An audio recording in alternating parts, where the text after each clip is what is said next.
कि पुराने वाले धर्मों में त्रुटि आई तो दूसरे धर्म अलग से, जैसे सब बुराइयों से हटाकर वो अलग से स्वच्छ समाज तैयार किए गए थे, और अब सभी धर्मों के अंदर एक जैसे विकार कर करके शराब पीते हैं, मांस खाते हैं, हत्याएं करते हैं, जीव हिंसा करते हैं, तम्बाकू पीते हैं, और कोई आप देख लो मानव सतर कितना गिर गया। भाई बहन का प्यार नहीं, कोई लोग लाज रही, कोई लाज शर्म रही नहीं, माता पिता के प्रति श्रद्धा रही नहीं, और भक्ति सभी शास्त्र विरुद्ध कर रहे हैं।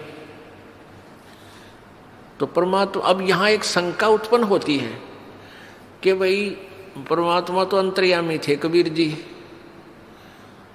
और उन्होंने ही तो श्राप दे दिया इसको 1 लाख मानव शरीरधारी शरीर जीव खाने का, तो वहां से गलती तो भगवान ने ही की है। कुछ ऐसे प्रश्न करते हैं अनजान व्यक्ति, शुरू में ऐसी शंकाएं उत्पन्न होती हैं। अच्छा, वो गलती की, उसके बाद फिर भगवान ने ये 3 युगों में जीव कम ले जाने का वायदा नहीं करना चाहिए था, हम पहले पार हो जाते। पुण्यात्माओं, परमात्मा ने पता था हम किसे हैं। जैसे हम अच्छे होते तो सतयुग सतलोक से ना आते, हम कति कंडेम हो लिए तभी तो यहाँ आए हैं, जमाने कम्मे थे। परमात्मा को पता था यदि वो श्राप नहीं देता 1 लाख मानव शरीरधारी प्राणियों के आहार करने का, तो ये काल कभी भी हमें मनुष्य जीवन नहीं देता। 1 योनि और बना दो, जो 84 लाख बना रखी गधे कुत्ते सूरा की, और हमने जिंद कभी भी मालिक याद नहीं आने देता, ऐसा जुल्म कर देता हमारे साथ।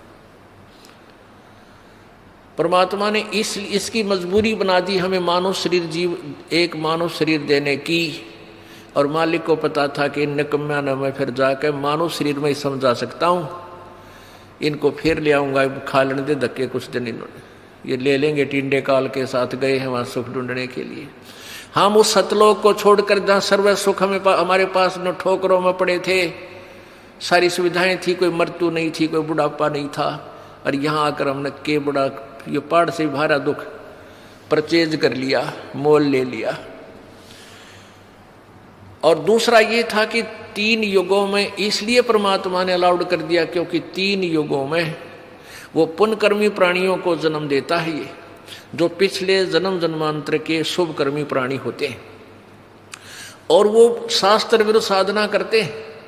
शास्त्र विरुद्ध साधना करते करते भी उनकी लंबी आयु, सारा सुख, शरीर मजबूत, स्वस्थ शरीर, और उसमें वो एक विधान है, ऐसे पुण्यकर्मी प्राणियों का सतयुग में जन्म होता है कि पिता से पहले पुत्र नहीं मरेगा, ना पुत्र नहीं मरेगा पिता से पहले, और स्त्री विधवा नहीं होती, यानी स्त्री पहले मरती है और पति बाद में मरते हैं।